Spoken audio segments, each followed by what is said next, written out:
Okay, I'm going to this material. Uh, I'm going into this material in a way, uh, kind of a monologue. It later the discussion that is, I will announce uh, my live speak in advance. Um, and the reason I want to speak, to share it uh, in this way, and to have people react to it and ask questions perhaps, is basically use a very known technique. That is, when you have a problem, you go to somebody to talk to. So then, even the most serious, weird, strange problems and stories can somehow find solution because you heard it with somebody.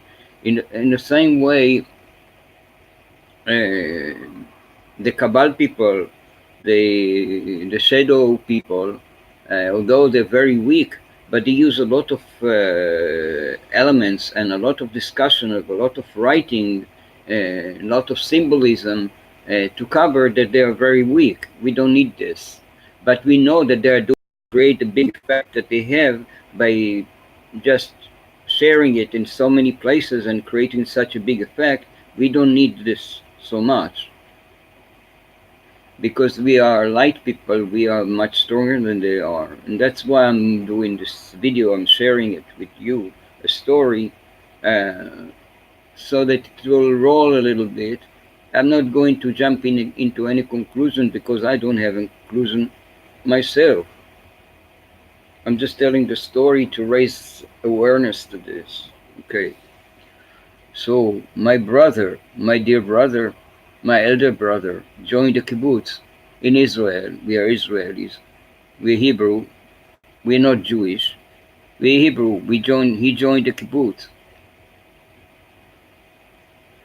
And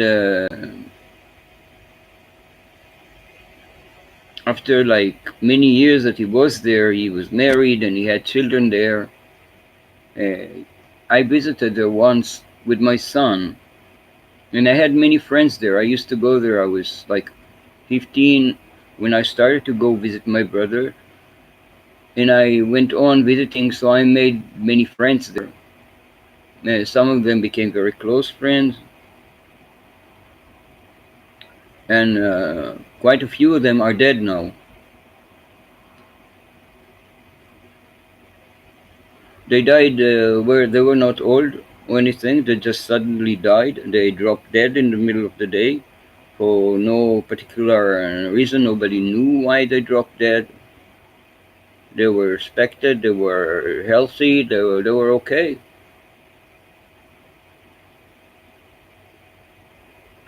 When I was there with my son was about 4 or 5 years old. I took him to my brother to visit, and this visit ended up with me running away from there.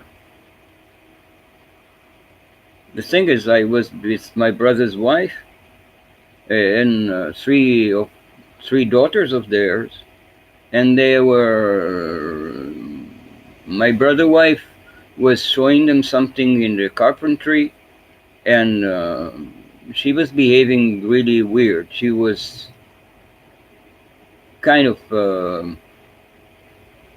ordering them around, giving them harsh instructions. That was weird. That was not typical to her. And she had emanation of some sort that caused me to take my son and to just walk out of there and take distance from there. The the feeling that I had is of death. Practically a wind of death was blowing out of this woman that was talking there. Would you suggest that she was taken over by a personal parasite?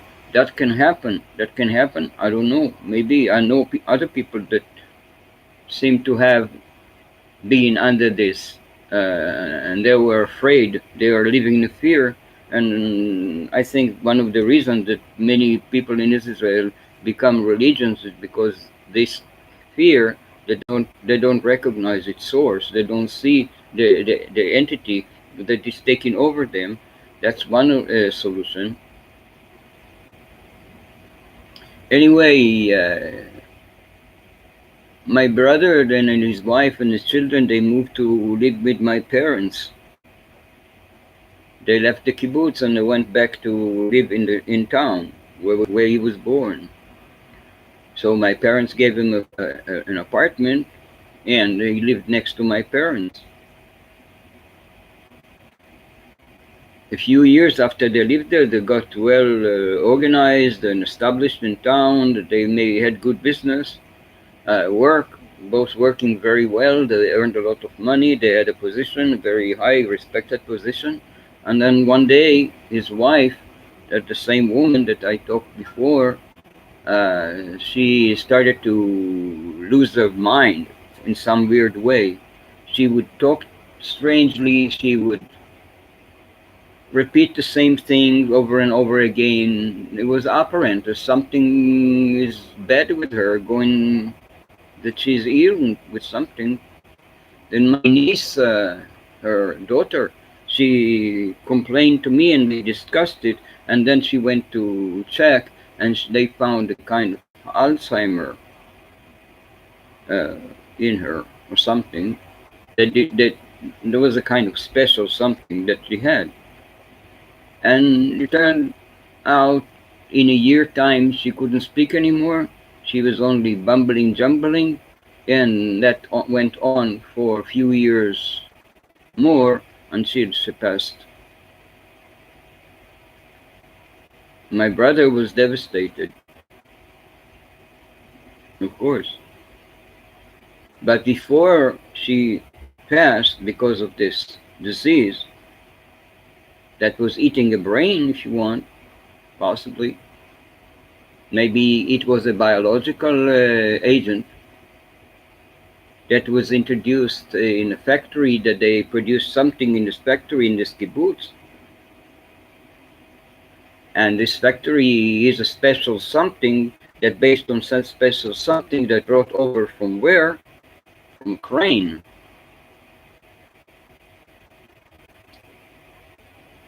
So if you look at the spreading of the draconian phenomena, the character, how they came over from Africa, and now they were sent out because people in Africa were afraid of them. They didn't like them. They hated them really. So they sent them all with a boat, and they traveled north from East Africa, some country, and they ended up in the area of the Red Sea, along the Arabian Persian Gulf.